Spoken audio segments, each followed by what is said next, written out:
Nou ja, welkom by nog 'n video vandag. Vandag se video skakel eintlik in by Oppositional Defiant Disorder en die hoe mense ADHD hanteer. So ja, soos wat ek van tevore sê, as iemand sê dat al die antwoorde is hulle God of hulle is dom, en soos wat ek altyd sê, ek is definitief nie die eerste een nie, maar en hopelik ook nie die tweede een nie. So ja, die belang van 'n moeder en seun verhoudings tydens adolessensie is bitter belangrik. Die verhouding tussen 'n ma en haar tienerseun is uniek en baie powerful. Dit vorm hoe 'n seun oor homself voel, hoe hy die uitdagings van die lewe gaan hanteer en hoe hy ander mense gaan behandel soos wat hy groter word. Nou, hoe verander hierdie verhouding wanneer seuns begin groter word? Wanneer seuns klein is hulle gewoonlik afhanklik van hulle ma's vir alles. Soos troos, ondersteuning, 'n bietjie raad, daai tipe goeters. Maar onthou, soos wat hulle tienerjare bereik, begin dinge verander. En net soos enige adolescent, of dit nou 'n meisie of 'n seun is, wil hulle meer onafhanklik wees en kan hulle dalk begin argumenteer of hulle self terugtrek. Nou, dit is heeltemal normaal, maar dit kan die verhouding vir albei moeilik maak omdat hulle nou nie meer regtig verstaan wat gebeur nou nie. So, al lyk dit asof jou seun jou wegstoot, het hy steeds jou ondersteuning nodig, net op 'n ander manier.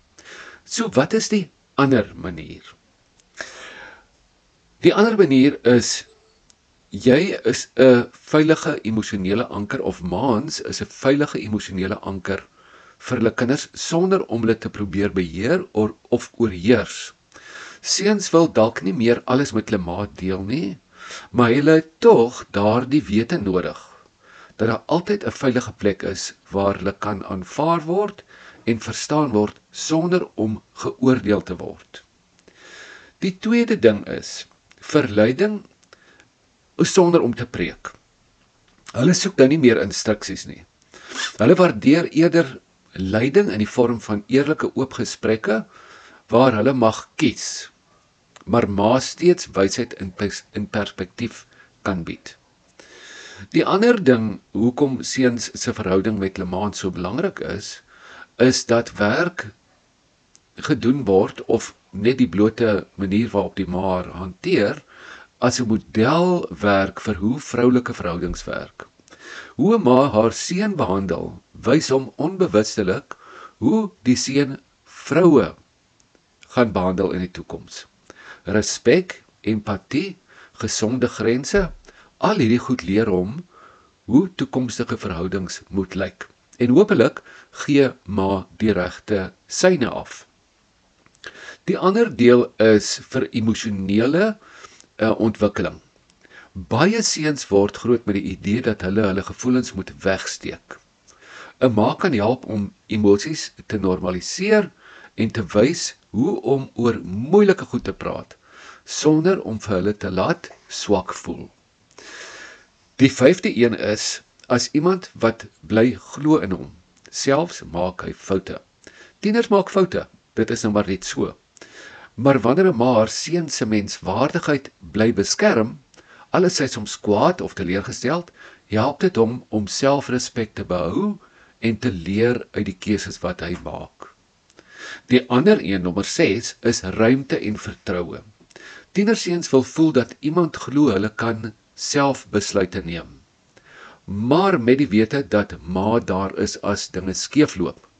So laat hulle besluite neem, moenie te veel beklei nie, maar as dit skeefloop, moet jy daar wees om die stukke op te tel. Nommer 7. As 'n stille ondersteuning agter die skerms. Soms het seuns nie raad nodig nie. Net klein goedjies, 'n klein bietjie ekstra kos na sport, 'n klop op die skouer, of 'n boodskap wat sê, ek is lief vir jou en ek glo in jou. So, wat gebeur wanneer die verhouding sterk is? Seuns wat na hulle maans voel is gewoonlik meer selfversekerd, vaar beter op skool en kom minder in die moeilikheid. 'n Goeie verhouding help seuns om hulle emosies beter te hanteer, goeie besluite te neem en sterk vriendskappe te bou. Ma's kan hulle seuns deur moeilike keuses lei soos groepsdruk of om riskante gedrag te vermy. So wat gebeur wanneer die verhouding gespanne word? As daar baie rusie is of die band 'n bietjie kouer raak tussen ma en seun, is seuns meer geneig om uit te freak, soos hulle sê, in die moeilikheid te beland of met hulle emosies te sukkel. Nou oorbeskerming of te veel reëls aan die ander kant kan seuns vasgevang laat voel. Nou oorbeskerming of te veel reëls kan seuns vasgevang laat voel, terwyl te min grense dinge weer deurmekaar kan maak. So jy loop maar deur op 'n baie, soos hulle sê, 'n tightrope. Swak kommunikasie of 'n gebrek aan respek vir mekaar se ruimte kan tot misverstande lei en die afstand natuurlik tussen mense of ma en seun weier maak. So, wat is wenke om 'n goeie verhouding te bou?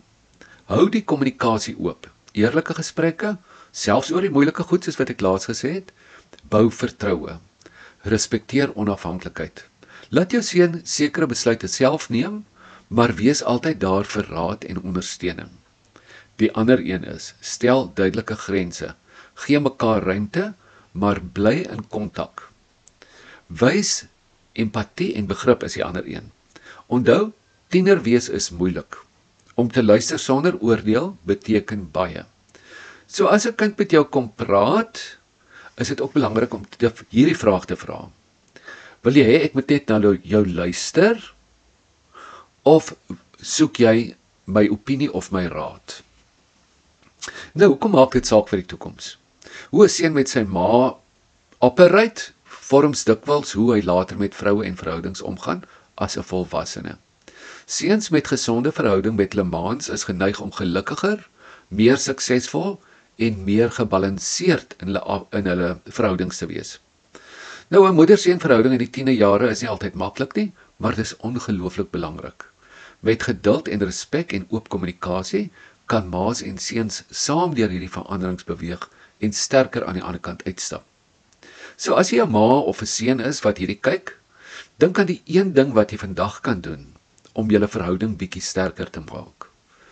Deel gerus jou ervaring of wenke of bekommernisse in die comments hieronder. En onthou vir die mense op TikTok, Instagram, die link vir die YouTube kanaal is in die beskrywing.